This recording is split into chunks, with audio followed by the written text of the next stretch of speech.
Bonsoir Michel Cherouti, vous êtes avec nous depuis la Suisse. Est-ce qu'on connaît déjà les conséquences de cette panne?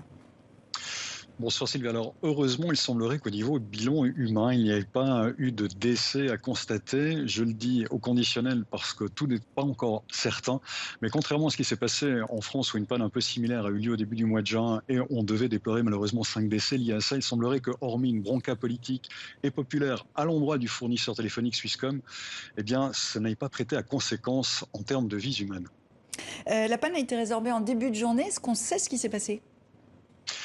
Écoutez, là non plus, on ne sait pas. Swisscom a dit effectivement avoir mis passablement de temps pour trouver, localiser la dite panne, a pu la réparer, mais quant à comprendre exactement les raisons pour lesquelles cette panne est survenue, impossible de le savoir. Il faut également comprendre qu'il y a une année de cela, au printemps 2020, une panne similaire avait déjà eu lieu, mais seulement sur une heure, ce qui avait soulevé passablement de colère de la part du monde politique qui avait demandé des changements chez Swisscom, constatant que voilà, la procédure était passablement compliquée, génératrice d'erreurs. Swisscom a dit avoir remédié à cela, mais l'a-t-il véritablement fait? Les mesures qui ont été prises ont-elles été les bonnes? On peut légitimement en douter au vu de ce qui s'est passé la nuit passée.